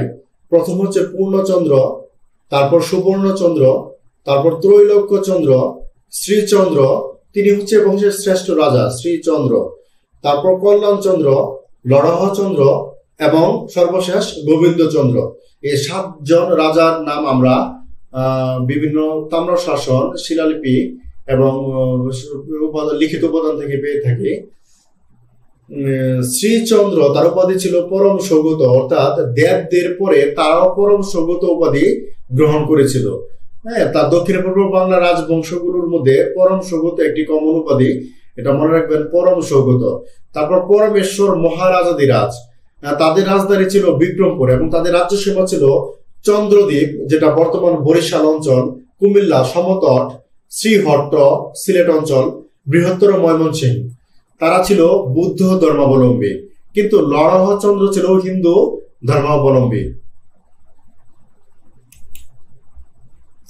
তারপর আমরা দেখব বর্মরাজ বংশ। এখানেও বর্মদের সম্পর্কে খুব বেশি তথ্য পাওয়া যায় না, খুবই সীমিত তথ্য পাওয়া যায়। এই বর্ম বংশের আমরা 4 জন রাজার নাম পাই। প্রথম হচ্ছে জাত বর্মা, তারপর হরি বর্মা, তারপর শ্যামল বর্মা এবং বুঝ বর্মা। এরা একাদশ দ্বাদশ শতকে, এটা কিন্তু আনুমানিক সময়কাল, দক্ষিণ পূর্ব বাংলায় রাজত্ব করেছিল। তাদের রাজধানী ছিল বিক্রমপুর এবং সেনদের হাতে তাদের পতন ঘটে। আজকের যে প্রাচীন বাংলার ইতিহাস সেটি এ পর্যন্তই আলোচনা থাকবে। আমরা পরের ক্লাসে বখতিয়ারির বাংলা বিজয় দিয়ে আলোচনা শুরু করব। আশা করি সবাই আমার সাথে ক্লাসটা উপভোগ করেছেন। আর এখানে যেহেতু এমসিকিউ টাইপ এক্সাম হবে, সেহেতু পড়াশোনাটাও এতটা বিশ্লেষণমূলক না। আমি খুব বেশি ব্যাখ্যা করছি না, একেতে হচ্ছে সময় কম, কারণ খুব অল্প সময় অনেকগুলো টপিক কভার দিতে হবে। তাছাড়া এটা হচ্ছে এমসিকিউ পরীক্ষা, লিখিত পরীক্ষা না। সেজন্য শুধু গুরুত্বপূর্ণ যে টপিকগুলো যেটা পরীক্ষায় আসতে পারে সে জিনিসগুলো আলোচনা করেছি। আপনারা সবাই ভালো থাকবেন, আপনাদের সাথে আমার দেখা হবে। ভালো থাকুন, সুস্থ থাকুন। আসসালামু আলাইকুম।